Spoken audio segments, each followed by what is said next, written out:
시작을 하도록 하겠습니다. 사실은 제가 제일 마지막이고 시즌 세션 1, 2가 되고 세션 3가 되다 보니까 사실은 1, 2 세션을 좀 정리하거나 뭐는 아니면은 그거보다 더 나은 어떻게 보면은 강의를 해야 되는데 사실은 제가 맨 앞에 가야 되는 지금 내용이 돼버린 것 같아요.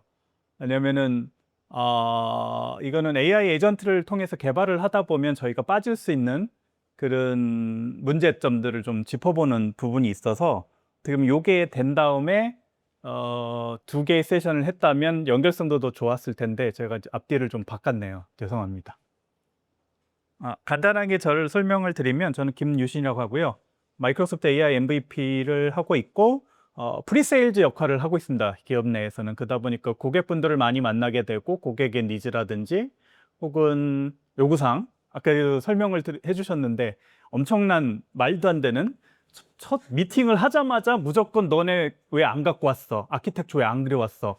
아무것도 설명 안 해주고 이런 상황들이 되게 많습니다. 그렇지만 우리가 그거는 넘어가야 될, 그리고 프로젝트를 하다 보면 그런 일들이 참 비일비재하기 때문에 그런 부분을 뭐 있는 것 어쩔 수 없는 부분이고, 그리고 저희가 AI를 이용해서 그걸 또 이제 커버를 해야 되는 부분이 있다고 저도 보이게 됩니다. 그리고 글도 책도 좀 많이 썼는데 이거는 다 AI를 통해서 썼기 때문에 너무 간단하게 썼습니다. 그래서 사실 이런 거 썼다는 거를 그냥 보여드리는 수준으로 좀 봐주시면 좋겠습니다.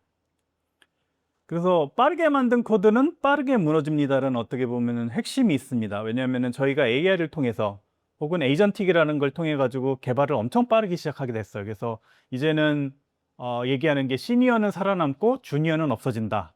왜냐하면 주니어 관리를 AI 에이전트가 하게 되고, 그럼으로써 그 에이전트를 키울 뿐이지 우리가 주니어를 키워서 시니어로 다시 끌어올릴 수 있는 학습에 어떻게 보면 절벽이 왔다. 그런 얘기도 아마 들어보셨을 거예요. 그래서 그런 부분에 대해서 AI 개발 속도는 10배 이상으로 증가하고 있고, 그렇지만 설계가 없는 속도만을 유지하는, 속도만 점점 빨라지는 그런 것들이 이제 저희한테 이제 부채로 다시 넘어오는 거죠. 너 이거 빚이야. 다시 갚아야 돼. 이런 상태로 넘어오고 있다는 걸 한번 말씀해 드리려고 합니다. 그래서 목차는 간단하게 쓰면 첫 번째는 속도의 함정입니다. 아까 설명드린 AI를 통해서 저희 사람을 대신해서 어떻게 보면은 써주기 때문에 개발은 엄청 빠르게 돼요.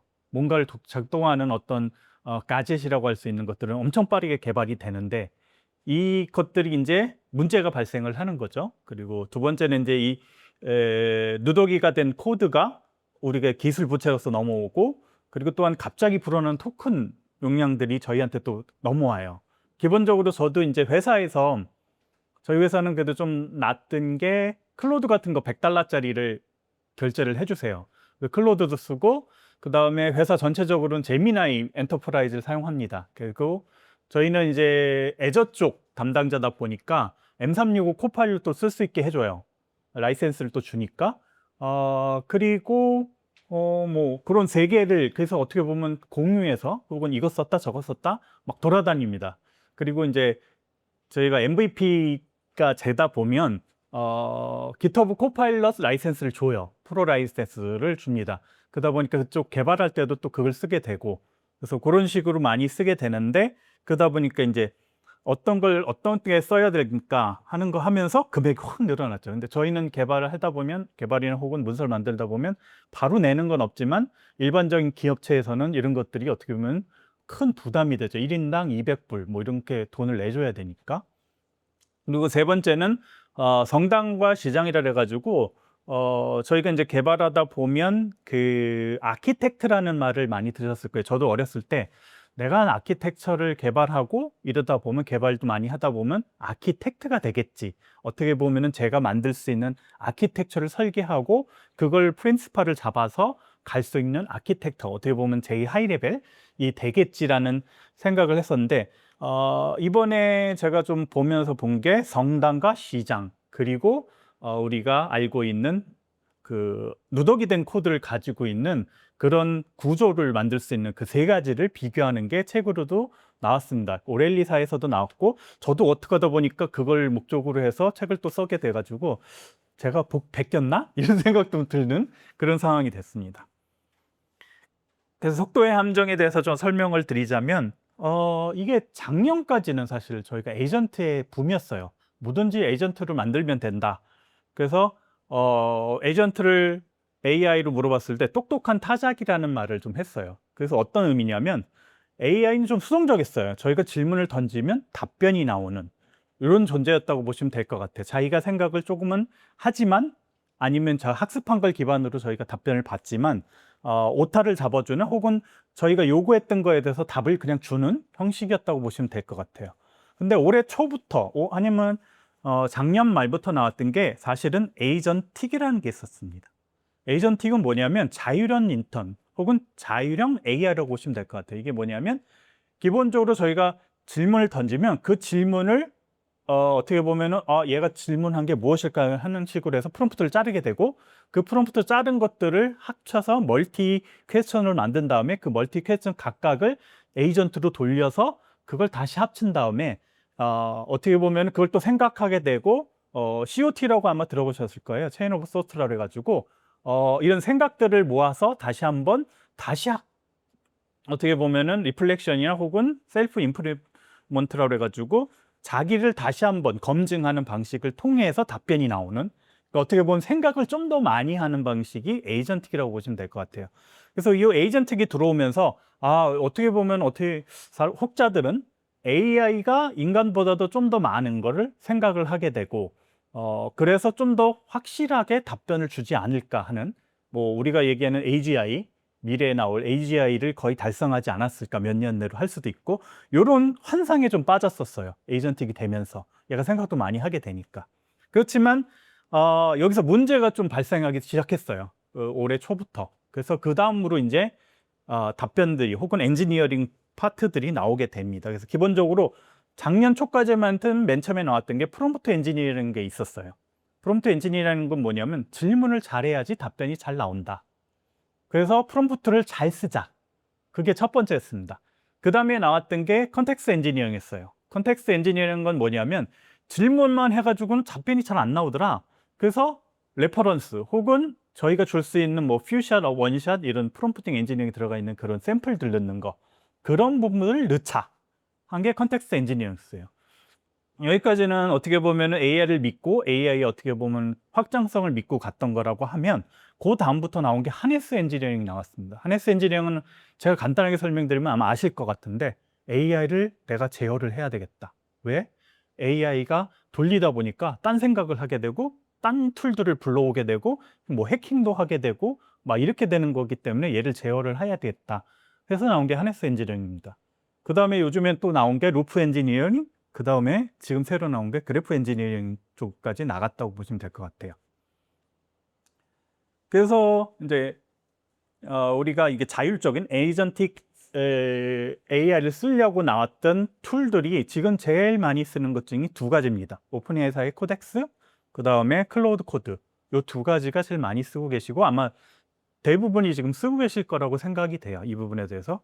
그래서 오픈 AI 코덱스 같은 경우는 큰 코드 베이스를 빠르게 읽고 분석해주는 비서 같은 그런 코딩 도구라고 저희가 한마디로 말할 수가 있고, 클로우드 코드 같은 경우에는 복잡하게 얽힌 시스템 구조까지 파악해가지고 스스로 문제를 해결하는 에이전트라고 보시면 될 것 같아요. 그래서 이 두 개는 결이 약간 틀리다고 다들 얘기하시고 계세요. 오픈 AI 코덱스는 시킨 대로만 한대요. 딴짓을 안 해요. 시킨 대로 그대로 한다고 저희들이 평가를 하고 있어요. 근데 클라우드 코드는 저희가 시킨 거 외에도 딴짓을 해요. 그렇기 때문에 저도 좀 느꼈던 게, 저는 사실은 이제 책도 좀 쓰다 보니까 책에 대한 서문을도 잡고 문장도 어떻게 보면 가다듬고 그러다 보면 너무 어려운 말들을 많이 써요. 제가 쓰지도 않는 사자성어 쓰고 있고, 막 요즘에 쓰지도 않는 한문 들어가 있는 글자들도 쓰게 돼 있고, 그리고 형용사들, 진짜 AI는 형용사 엄청 쓰잖아요. 그 형용사들이 엄청 들어가 있습니다, 클로우드 코드는. 그래서 와, 그거 지우는 것만 해도 일이었습니다. 사실 이렇게 책이 나오려면 어떻게 보면은 틀린 거 고치고 너무 서술적인 거 고치다 보면은 시간이 더 많이 소요되는 그런 상황이 됐었는데, 그래서 이 둘 인턴들이라고 저희가 말할 수 있는데, 인턴들은 코드를 아주 쏟아냅니다. 저희가 그 어떻게 보면 프롬프트를 주면 그걸 갖고서 막 만들고 그다음에 또 얘네들이 할 수 있는 게 빙 서치라든지 혹은 구글 서치를 통해 가지고 현재 지금 돌고 있는 어떻게 보면은 새로 나온 오픈 소스라든지부터 시작해 가지고 그것들을 다 끌고 가죠. MCP를 끌고 와서 또 막 만들어내죠. 그러다 보니까 저희가 요구했던 거 이상의 좋은 품질을 내면 좋지만 그렇지가 않게 되는 상황이 옵니다. 그래서 다음이 나오는 게 누더기가 되는 코드가 됩니다. 네. 코드가 저희가 맨 처음에 코딩을 배울 때 스파게티 코드라고 있었어요. 스파게티 코드는 절대로 쓰면 안 된다. 시니어 엔지니어들이 제일 싫어했던 방식입니다. 왜냐하면 스파게티 코드는 찾기도 힘들고 어디가 선이 끝이고 어디가 손이 연결된 건지 찾을 수가 없어요. 스파게티 면발이 원래 꼬여 있잖아요. 여기 그림도 보시면은 랜선이긴 한데 꼬여 있는 게 돼버리는 거예요. 그러면 이렇게 되면 내가 하고 했던 거는 어떻게 보면 돌 수 있어요. 저희가 원했던 리절트는 낼 수 있지만 이걸 다시 수리하거나 혹은 메인테넌스를 하려면 못 하는 거예요. 누구도 이해 못 하는 코드가 됩니다. 그래서 누더기가 된 코드가 튀어나오기 시작했습니다. 아시겠지만 이미 코드의 절반 이상은 아시겠지만 우리가 쓰지 않습니다. AI가 만든 코드는 사실은 저희가 리뷰를 다 할 수가 없어요. 너무 많이 뱉어내기 때문에 그거에 대해서 다 리뷰하는 거는 사실 너무 큰 문제가 됩니다. 왜냐하면 시니어들이 예전에는 이런 생각을 가지고 있었어요. AI가 나오니까 주니어 필요 없고 AI 시키면 일 다 하니까 비서들로 찾아서 하면 되니까 나는 놀아도 된다 하는 생각을 가지고 있었어요. 얘네 결과값만 보고 간단한 코드 리뷰만 하면 되겠지라고 생각을 가졌었는데 지금은 그렇지가 않습니다. 왜냐하면 코드를 너무 많이 뽑아내니까 그 코드의 장단점 혹은 문제점 이런 것들을 리뷰를 하느라고 그걸로 밤을 샙니다. 시니어들이. 네. 그리고 지금 현재 기업적으로 전체적으로 그리고 제가 발했을 때 이거 출처를 확인했을 때 41% 이상의 전체 코드, 전 세계에서 저희가 만들어내는 코드 중에 41% 이상은 AI가 생성을 하고 있어요. 그걸 넘었죠, 사실은. 이거는 2025년 어떻게 보면은 자료였으니까. 그리고 미국 개발자의 92%가 AI 코딩 도를 일상적으로 쓰고 있다고 합니다. 아마 한국도 지금 최소 제가 보기엔 7, 80% 이상은 AI를 이용해서 코딩을 하고 있어요. 그러다 보니까 기술에 대한 부채가 생기는 거죠. 왜냐하면 아까 제가 설명드렸듯이 스파게티 코드가 됩니다. 아주 엉망진창인 누더기 코드가 되는데 그거에 대해서 저희가 사실은 프로젝트를 하다 보면 버전업도 해야 되고 메인터넌스도 해야 되고 그리고 수정도 해줘야 되는데 코드를 저희가 이해를 못해요. 저도 사실은 AI 코딩을 하는데 막 만듭니다. 저도 그러면 안 되는데 왜냐하면 저희는 이제 제 업무가 프리세일즈다 보니까 프로젝트를 하는 게 아니고 어떻게 보면 어세스먼트나 POC나 MVP 이런 작은 어떻게 보면 보여주려는 걸 하다 보니까 코드를 보지도 않고 그냥 돌는 걸로 목적으로 해서 만들게 됩니다. 근데 이게 프로젝트로 가게 되면 문제가 심각해지죠. 프로젝트는 뭔가의 어떻게 보면은 버전업을 한다거나 그런 부분에 대해서 당연히 비용이 더 발생하는데 그 비용이 고객한테 받는 건 좋은데 그걸 수정을 못해요. 잘못하면. 너무 누더기가 돼 있어서 이해를 못하니까. 그래서 그런 부분이 저희한테는 다시 부채로 넘어오는 거죠. 너 빚이야 해가지고 부채가 됩니다. 그래서 이런 부분들을 우리가 아키텍트 측면으로 본다면 아까 전에 시장, 그 다음에 그 성당, 그 다음에 윈체스터 미스터리 하우스라는 형태로 저희가 얘기를 하고 있습니다. 예전에도 있었다고 하더라고요. 이거를 저는 올해 처음에 알게 됐는데 윈체스터 미스터리라는 거는 옛날에 그 총기를 만들던 윈체스터 그 총 그걸 만들던 그 어떤 기업이 그게 이제 패밀리 기업이었는데 돈을 많이 벌다 보니까 집을 막 증축을 하게 됐대요. 근데 그 증축을 하다 보니까 베이스가 없이 증축만 하다 보니까 계단이 없는 창문이 생기고 문이 생기고 그리고 문이 없는 계단이 생긴 거예요. 그러면 우린 나갈 수도 없고 들어올 수 없는 이런 어떻게 보면 딜레마에 빠지는 상황이 되죠. 그렇기 때문에 이게 저희가 아키텍트에서 얘기하는 이거는 쓸 수도 없고 그렇다고 어떻게 할 수도 없는 구조가 되는 상황이 온다고 윈체스터 미스터리 하우스라고 부르고 있습니다. 그래서 맥락 없는 생성이 됩니다. 에이전트는 저장소 정체를 읽기는 하지만 설계의 의도는 몰라요. 자기가 갖고 있는 그 전체 소스에 대해서만 읽어서 매번 그럴듯하게 수정을 하죠. 그 부분만. 그리고 전체적으로 다시 한번 검토해줘 해도 하는 척하지 100%는 이해를 못합니다. 그러다 보니까 이게 누더기가 되고 여기 수리하고 저기 수리하고 하다 보면 전체 일관성이 깨지게 되죠. 그런 어떻게 맥락 없는 생성이 되고 중복과 오해가 발생을 합니다. 위에서도 고쳤던 거 그대로 어떻게 보면 밑에도 똑같이 고쳐서 그냥 돌게만 해놓는 중복이 생기고, 원래 이런 중복은 듀플리케이션을 만들지 말라는 게 어떻게 보면 소프트웨어 개발 쪽으로 저희가 얘기했던 부분인데, 그런 것들이 계속 생기고, 그리고 규칙이 여러 가지가 있는데 그거에 따라서 이제 서로 다르게 구현되는 부분이 막 발생합니다. 왜냐하면 앞뒤를 안 보고 만들다 보니까. 그리고 검증이 없고 병합 문제, 동작을 하지만 이런 잘못된 이제 어떻게 보면은 학습된 맥락에 의해서 에이전트가 리소스를 막 만들게 되는 거죠. 이게 아마 이 세 가지가 어떻게 보면 서로 문제점을 크게 일으키는 부분이라고 보시면 될 것 같아요. 저도 사실은 에러가 발생하면 AI로 에러 수정해줘 하지, 그러면 얘는 그 에러 수정할 부분만 찾아서 거기만 수정해요. 그러다 보면 앞뒤 얘기가 약간 틀려져 버리죠.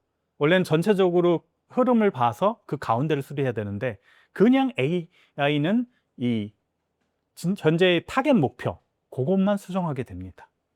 그렇기 때문에 더 누더기가 되는 현재의 상황이라고 보시면 될 것 같아요. 그래서 새로운 부채는 EA 부채라고 요즘에 얘기를 하고 있는데, 동작은 해요. 테스트도 통과하고 기능도 됩니다. 겉으로는 아무 문제 없어 보이죠. 그렇지만 이 소스는 누더기가 돼 있는 상태라고, 소스는 누더기가 돼 있는 상태고 아무도 모르는 코드가 됩니다. AI는 당연히 모를 거고, 사람도 그 소스를 어프로얼만 했을 뿐이지 그 부분에 대해서 다 리뷰를 하지 못했기 때문에 이 소스에 대해서 이해를 못 하겠는데, 그러면은 아까 전에도 세션 두 번째 때도 얘기하셨지만, 제가 인수인계를 하려고 해도 이 소스에 대해서 이해를 못하기 때문에 인수인계조차도 못하고 그냥 넘겨주는, 통째로 넘겨주는 상황이 오겠죠. 그래서 기술의 부채는 사실 갚을 계획을 세워야 된다고, 뭐 C레벨들은, CRO나 CTO 이분들은 이런 기술 부채에 대한 것도 계획을 세워야 된다는 게 현재 상황입니다. 왜냐하면 AI로 작성하다 보면 이 기술 부채가 나중에 빵 터질 수가 있거든요. 그렇기 때문에 그거에 대한 것도 생각하고 뭐 계획을 세워야 된다는데, 저는 뭐 C레벨까지는 올라가지 않았기 때문에 그것까지는 모르겠고, 그래서 이 부채를 이제 갚아 나가야 되는 그런 부분이 저희가 생각해야 되는 부분으로 지금 다가오고 있다고 보시면 될 것 같습니다. 그래서 부채는 반드시 청구수가 돌아옵니다. 그래서 속도는 10배 빠른 생성으로 빠르게 개발을 하지만 전면적인 재설계라든지 이런 부분이 왔을 때 아키텍처는 고민 없이 생성됐기 때문에 시스템을 통째로 다시 짜야 되는 상황이 올 거고, 그거에 따라서 당연히 고객들은 이해를 못 할 거고요. 왜 네가 짜놓고서는 네가 수리해야 되는데 왜 그걸 통째로 다시 짠대, 이런 상황이 올 거고, 그리고 여기 보시면은 저도 이거 깜짝 놀랐는데, 이런 그 어떻게 보면은 전면 재설계에 의한 부채가 17개국의 3,000개 기업 기반으로 해가지고 계산을 해봤더니 100억 줄 이상의 코드를 고쳐야 된대요. 그래서 이게 규모로 보면, 근무일로 보면 610억 근무일이 된답니다. 그러니까 이건 계속 커질 거예요. 왜냐하면 저희가 AI를 계속 쓰고 있기 때문에. AI가 AGI까지 돼서 완벽하게 저희의 의도를 알게 되고, 의도를 물어보겠죠. 너는 어떤 의도로, 어떤 시나리오로 이 프로젝트를 시작을 한 거야 하는 부분을 물어보지 않는 한은 저희의 의도를 모를 거잖아요, AI는. 그렇기 때문에 이 근무일 수는 계속 늘어날 거라고 저는 생각이 됩니다. 그 다음에 이제 두 번째 청구서가 있는데요. 토큰의 두 번째 청구서가 옵니다. 요것도 저는 학술지에서 받아낸 건데요. 출처를 딱 저희가 명시를 했습니다. 왜냐하면 제가 마음대로 얘기하면 안 되기 때문에. 최대 지출 폭증이 3,500배 이상이 늘어나고 있습니다. 이게 뭐냐면 토큰 수가 기하급수적으로 늘어났다는 말씀을 드리는 거예요. 그래서 보면은 에이전트 작업을 하면서 이제 제가 의도를 하지 않았지만 AI 자체로 판단을 해서 가져오는 자기의 어떻게 보면은 MCP 서버라든지 외부 뭐 커넥션이라든지 혹은 서치라든지 이런 컨텍스트를 채우기 위해서 갖고 오는 모든 게 다 토큰이잖아요. 그 토큰을 자기 마음대로 막 늘리는 겁니다. AI 자체적으로 판단을 해서. 그게 지금 3,500배 이상의 토큰 소모를 불러일으키고 있어요. 그리고 실제적으로 뭐 기터브에서도 기터브 코파일럿 쓰고 이렇게 되면 평균시 48,400개 토큰 이상의 소모를 한대요. 수리를 할 때 오픈 소스 같은 거 했을 때 기본적으로 이 정도 하게 돼 있고요. 이런 식으로 해서 이게 스탠퍼드 연구 결과였습니다. 그래서 이게 2026년 4월 논문이었거든요. 그러니까 요거는 스탠퍼드에서 정확하게 한 거고, 또한 예제를 들으면 피그마라는 플러그인, 저도 사실 피그마 써보지는 않았는데 디자인 툴이더라고요. 그걸 만들 때 AI로 했을 때 단일 기능을 구현하는데도 몇 분 만에 한 달치, 보통 한 달치가 약 뭐 몇십만 토큰은 넘어요. 그 토큰을 다 써버리게 됩니다. 얘는 AI는 자기 생각한 대로 무조건 끌어다가 쓰기 때문에. 네. 그래서 이런 부분에, 그러니까 이런 두 번째 청구서가 날라오는 그 토큰 비용에 따른 그거에 대한 지불해야 되는 부분이 날라오게 됩니다. 그래서 이런 걸 얘기하는데 사실은 자율성이라는 것 때문에 문제가 생깁니다. 우선은 우리는 작업이 아니라 목표를 줬습니다. 아시겠지만 코덱스나 클로드 코드에 저희가 투골이라고 슬래시 골이라 해가지고 나는 이걸 목표로 하고 있어라고 주고 그 다음에 스스로 알아서 해야 되는 명령어가 있어요. 그걸 주니까 얘는 투골에 슬래시 골에 의해서 작업을 자체적으로 판단하고 자체적으로 돌리게 되는 거예요. 그래서 여기서 토큰 비용이 기하급수적으로 확 늘게 됩니다. 저희가 프로세스를 준 게 아니고 목표치만 줬기 때문에. 예. 그래서 여기서 확 늘게 되죠. 그리고 이거를 판단했을 때 어디서 그러면 토큰이 제일 많이 쓰일까 하는 걸 보시면 다시 읽기 비용입니다. 저희가 기본적으로 GPT라든지 뭐 제미나이라든지 뭐 이런 LML 모델들 보면 기본적으로 인풋 토큰은 조금 저렴해요, 많이. 뭐 거의 뭐 한 10분의 1 될 수도 있고 아웃풋 토큰 그쵸, 5배 뭐 이렇게 될 수도 있는데 이 비용을 엄청 많이 쓰는 거예요. 그래서 입력 토큰이 보통 뭐 한 매출에, 그러니까 쓰는 금액의 지출의 약 53.9%를 써버려요. 그만큼 싼데도. 왜? 다시 읽고 다시 읽고 다시 읽어서 그렇습니다.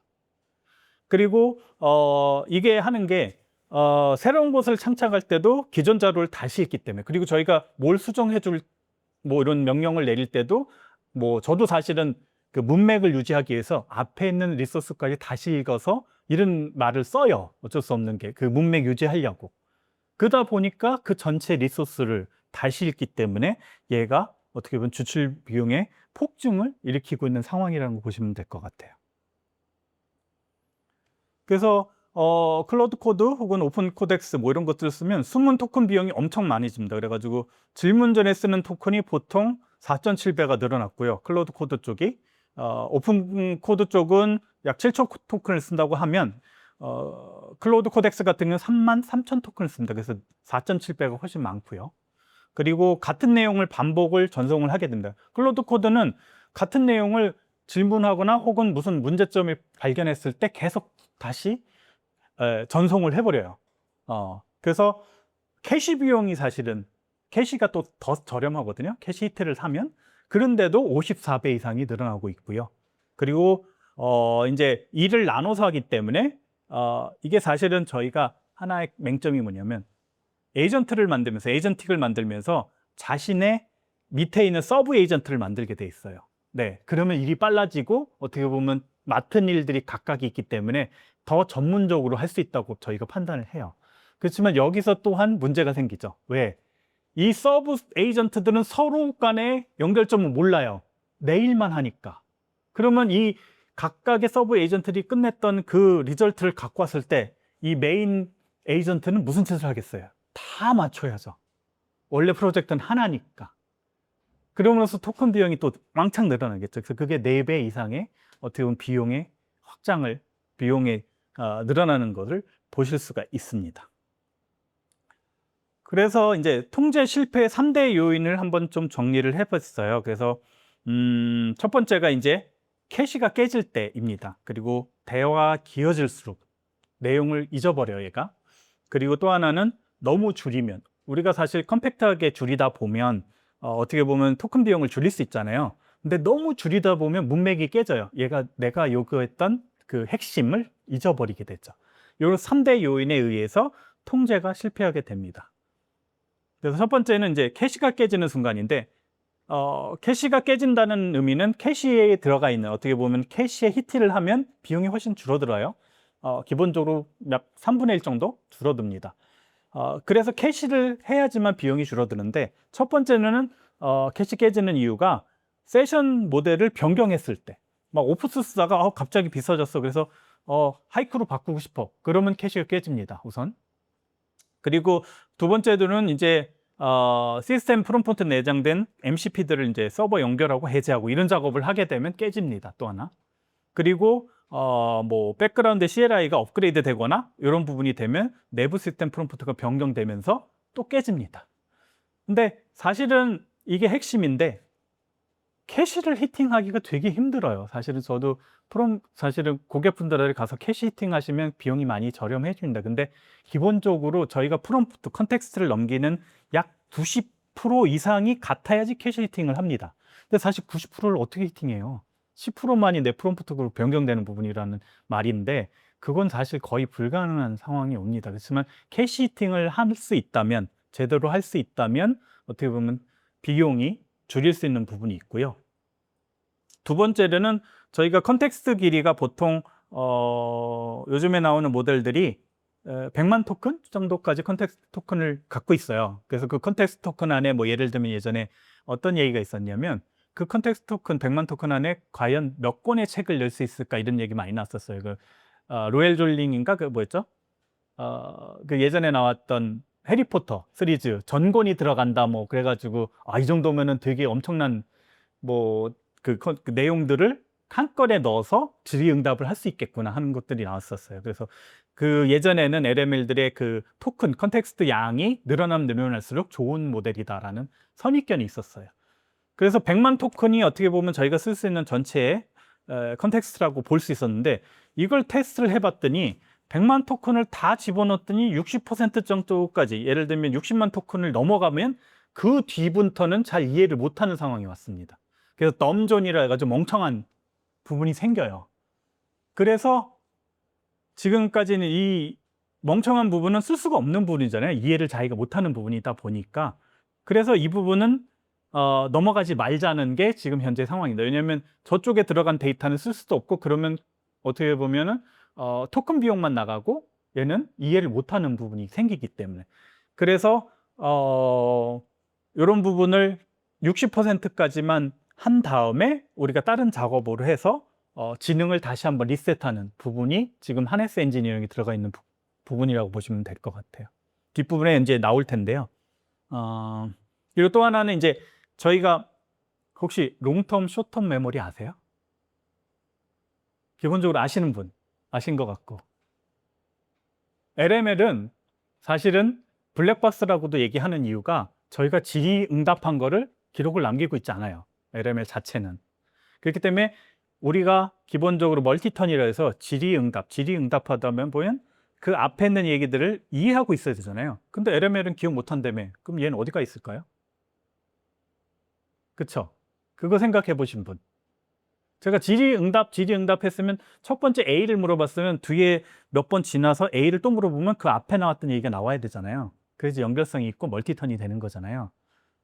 그러면 얘네들은 어딘가 남겨 있어야 되는데, LML은 그 저장 장소가 없다고 그랬어요. 그러니까 생각이 없다고 그랬죠. 질의응답하면 그냥 잊어버린다고 했으니까.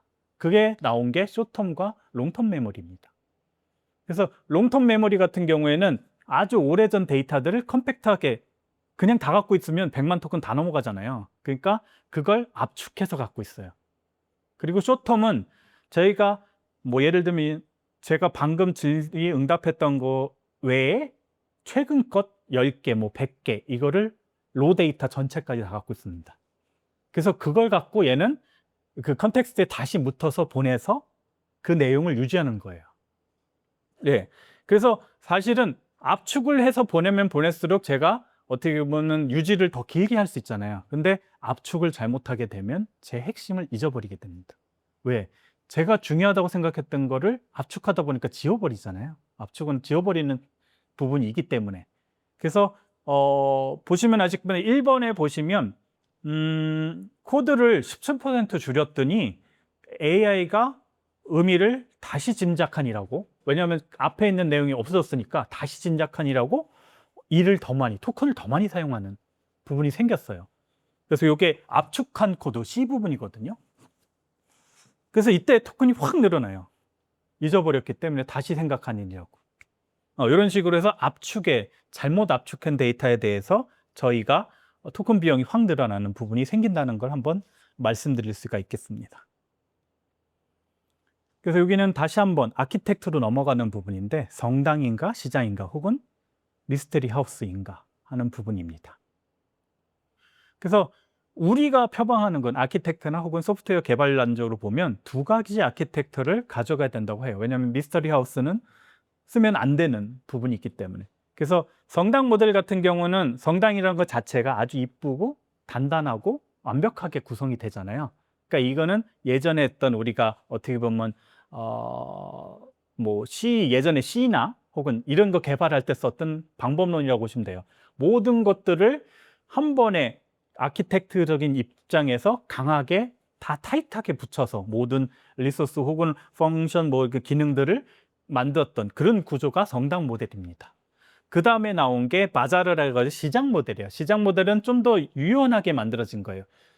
중심에 펑션들을 넣고 그걸 연동시켜서 서로 연동시킬 수 있도록 만든 구조가 이게 시장 모델, 바자르 모델이 있었는데, 이거는 모든 버거들은 저희가 확인을 100% 할 수 없지만 얕아지지만 그래도 서로 연결하면서 확인할 수 있는 부분이 생기는 이런 모델이 두 개가 지금 돼 있고, 제가 보기엔 미스터리 하우스를 절대 피해야 하기 때문에 시장 모델까지는 올라가야 되지 않을까, AI 모델로 개발을 할 때 하는 생각이 있습니다.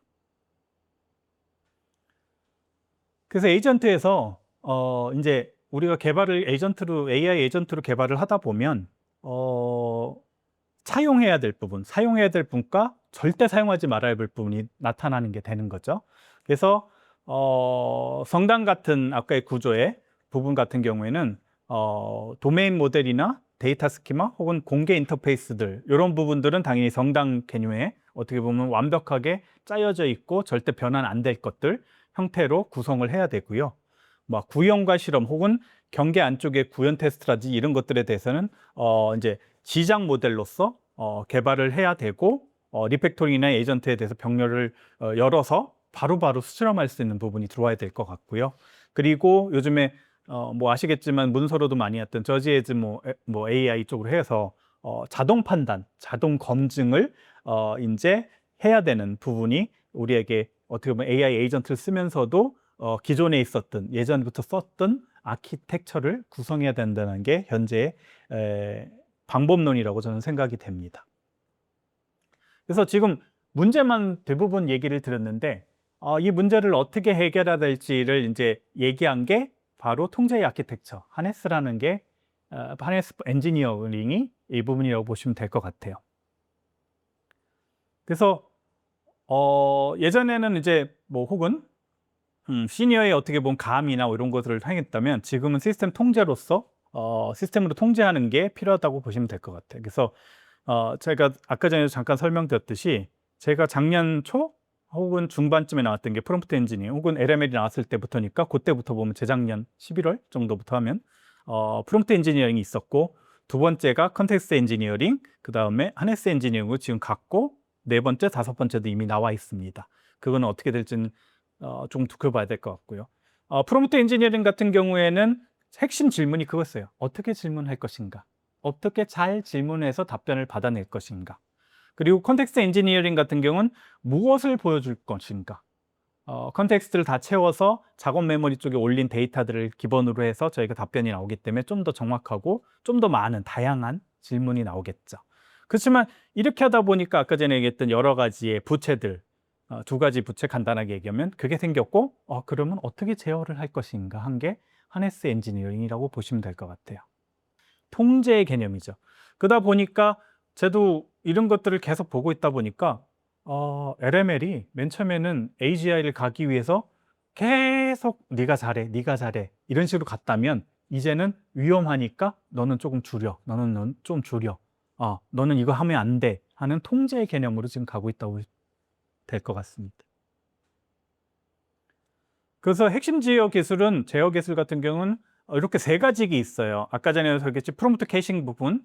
요거는 아까 제가 설명드린 약 프롬프트 전개 컨텍스트에 대해서 약 90%가 똑같은 질문을 하게 되면 프롬프트 캐싱을 통해서 비용이 약 80%까지 절감되는 부분이 생기고요. 그리고 서킷 브레이크가 꼭 들어가야 됩니다. 왜냐하면 저희가 아까 전에 비용 부채에 대한 비용에 대한 부채가 온다고 그랬잖아요. 왜냐하면 컨텍스트가 혹은 에이전틱이 너무 많은 토큰을 사용하기 때문에. 그래서 기업체 같은 경우에는 이제 서킷 브레이크를 중간중간에 넣게 됩니다. 왜냐하면 에이전틱이 너무 많이 돌다 보면 너는 두세 번 돌 거를 왜 100번이나 돌리고 막 그러다 보면 엄청나게 늘어나잖아요. 그러니까 두세 번만 돌려라는 서킷 브레이크를 넣게 됩니다. 혹은 비용에 대해서 너는 30불 이상은 쓰지 마 하는 서킷 브레이크를 꼭 넣어야 됩니다. 그리고 또한 에이전틱 같은 경우에 또 문제점이 혼자서 작업을 하다 보니까 로그가 안 남아요. 예. 그러니까 무슨 로그가 계속 남겨 줘야지 어디까지 이랬고 혹은 문제가 발생해서 만약에 이게 서버리더라도 그 후로 돌리면 되는데 서킷 브레이크에 추가로 저는 로그성을 남겨야 된다고 생각이 됩니다. 그 로그를 남겨야지만 나중에 그 부분까지는 돌렸으니까 그 다음부터 돌려라는 말이 되잖아요. 제가 어떤 기업체를 방문했는데 얘는 오토파일럿 쪽, 그러니까 자동차 자율주행 쪽 만드는 회사였어요. 근데 코덱스 CLI를 써가지고 개발자가 개발을 하는데 로그를 안 남겨요. 그래서 집에 갈 때 한번 돌려놓고 들어왔더니 중간에 서 있더래요. 그러면 그 토큰은 다 날린 거잖아요. 로그도 안 남겼는데. 그래서 그게 싫대요. 그렇죠. 당연히 토큰 더 들어가고 시간은 더 오래 걸리니까. 그래서 로그를 남기셨어요? 그랬더니 로그를 안 남겼대요. 근데 로그를 꼭 남기셔야 된다. 중간중간 로그. 에이전틱이 한번 돌아서 리절트가 나와서 다른 에이전틱이 돌기 전까지 그 부분들을 다 남기셔야지 어떻게 보면 시간도 절약하게 되고 통크수로 절약할 수가 있습니다. 그리고 세 번째는 라이프 루프입니다. 이거는 뭐냐면 반대되는 아까 이제 덤존으로 들어간다고 했잖아요. 저희가 60% 이상의 컨텍스트를 넘어가게 되면 총 컨텍스트에서 60% 이상을 넘어가게 되면 덤존에 들어가겠는데 그때 라이프 루프를 통해서 리소스 이 메모리를 60%를 리셋을 해버립니다. 그래야지 0부터 다시 채우게 되기 때문에. 근데 그냥 날려버리면 당연히 아까 전에 했던 일에 대해서 또 모르잖아요. 그럴 때는 단계별로 그 로그를 예를 들면 블롭스트리즈나 이런 쪽에 저장을 해서 다시 끌고 올 수 있도록 하는 식으로 어떻게 보면은 외부 저장소를 또 써야 되는 게 라이프 루프의 어떻게 보면 방법론입니다.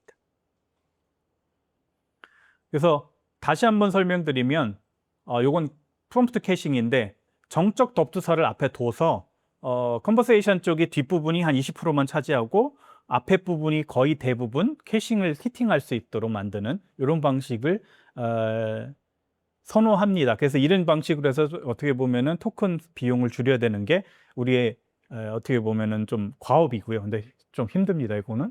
그렇지만 저희가 해야 될 일이라고 보시면 될 것 같고, 프롬프트 캐싱은 아까 설명드렸듯이 이런 방식에 의해서 깨지게 되니까 이런 부분에 대해서 주의해야 된다고 제가 좀 정리를 했던 거라고 보시면 될 것 같아요.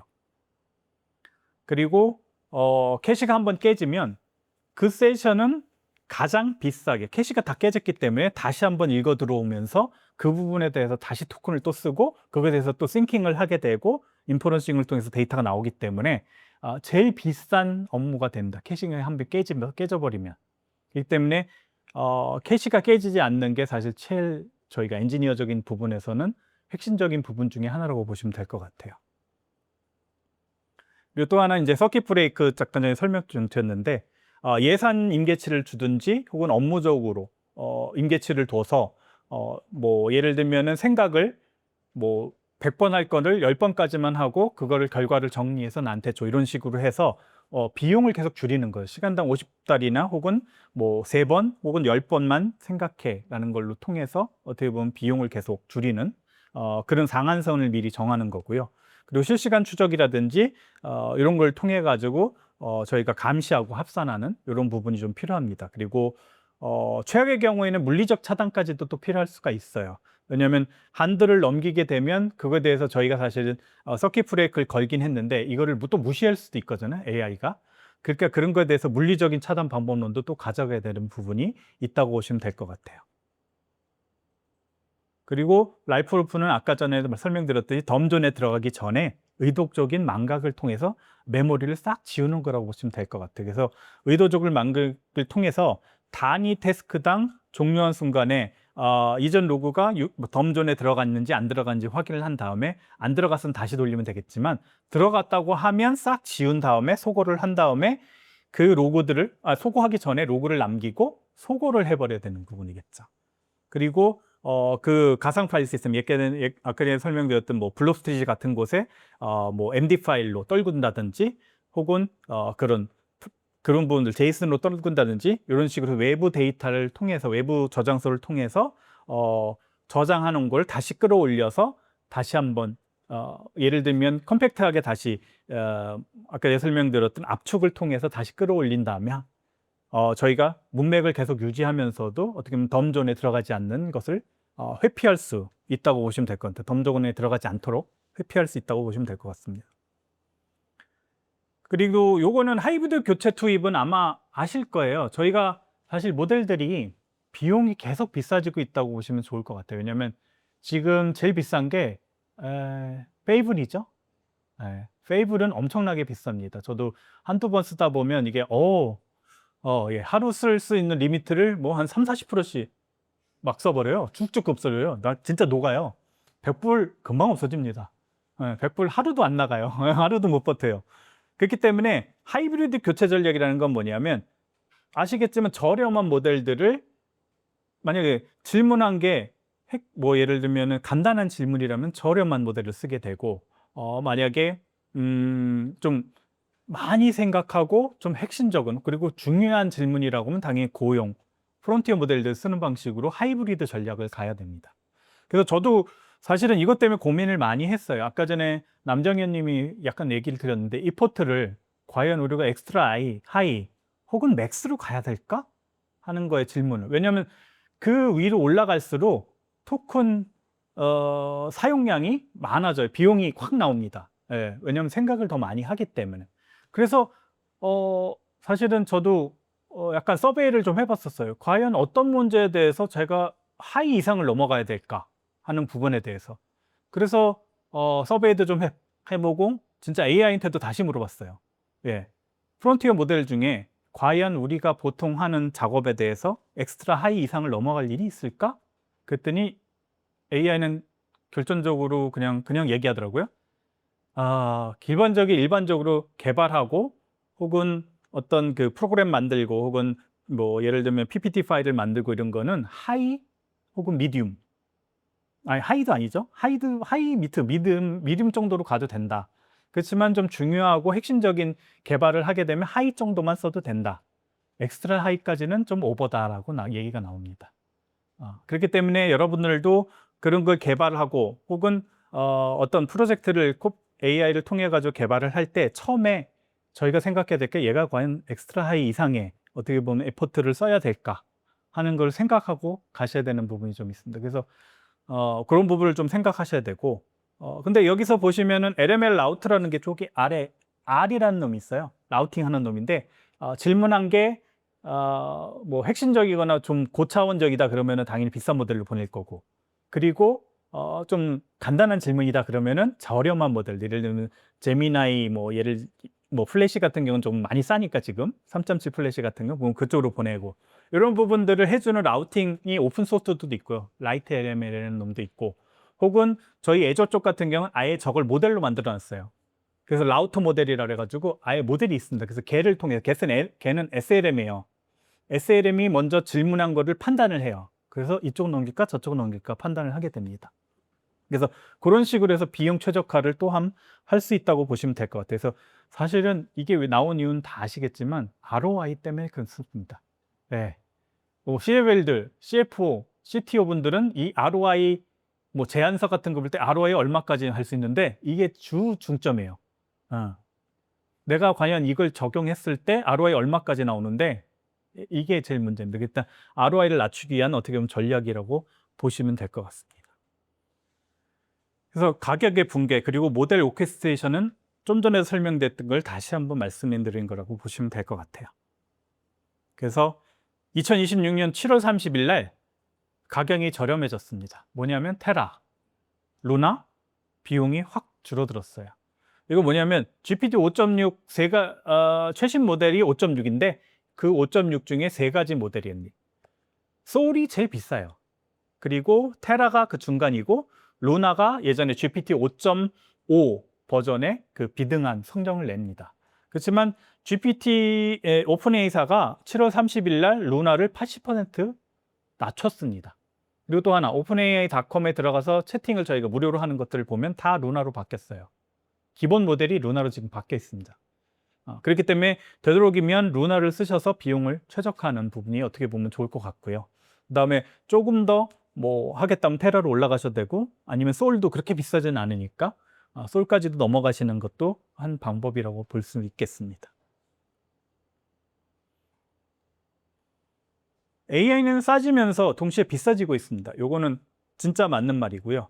오픈AI사의 4.8 출력 토큰이 $25였는데 딥시크 V4 플래시 같은 경우에는 0.28달러였어요. 이게 몇 배 차일까요? 거의 한 100배 넘어가네요. 네, 100배 가까이 되네요. 그렇기 때문에 비용 차이는 엄청 납니다. 그리고 페이블, 제일 비싼 페이블 출력이 토큰당 1000토큰당 $50였는데 오픈 라우터에 있는 루나를 쓰시게 되면 0.6달러짜리로 쓰시게 될 수가 있어요. 그리고 역설적으로 보시면 알겠지만 최상위 모델들, 그러니까 페이블, 뭐 예를 들면은 뭐 그런 것들, GPT 5.6 최상위, 소울 이런 모델들은 나올 때마다 가격을 갱신합니다. 점점 더 올라가요. 왜?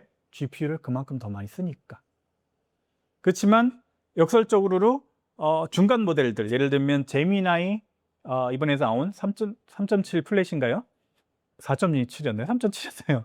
3.7이죠. 걔는 많이 싸졌어요. 25불에 뭐 이렇게 떨어졌어요. 그렇지만 걔는 프론티어 모델은 아니죠. 최상위 모델은 아닙니다. 중간급 모델이라기 때문에 더 많이 낮췄고, 그렇기 때문에 양극화가 보인다고 보시면 될 것 같아요. 최상위 모델은 점점 금액이 올라가고 중간 혹은 그 하위 예를 들면 중급 모델들은 점점 떨어지고 이런 형태로 가고 있습니다. 그렇지만 GLM 5.6인가 새로 나온 거 5.3이죠. 5.3 같은 경우는 걔네는 비용을 많이 올리고 있어요. 딥시크만 금액을 낮추는 모델로 간 거고, 오픈 소스로 오픈 모델로 내놓은 거고요. 오픈 웨이트 모델로 내놨고요. 그래서 추가 결제 없이 시작하는 오케스트레이션을 저희가 제언을 해드리면 보조 모델부터 저렴한 모델부터 사용하게 되고 호출 기준 문서에 따라서 이제 문서화해서 독립적인 큰 작업이나 이런 것들은 병렬로 보조 모델에 넘겨서 작업을 해보고, 만약에 최상위 모델이 필요할 때는 그 필요할 때만 잠깐 쓰는 방식으로 분리를 하셔야 된다는 게 어떻게 보면 전략이라고 보시면 될 것 같아요. 그래서 마지막으로 코드를 만들기 전에 구조를 먼저 세우는 게 중요하다고 생각이 됩니다. 이상으로 마치도록 하겠습니다. 감사합니다.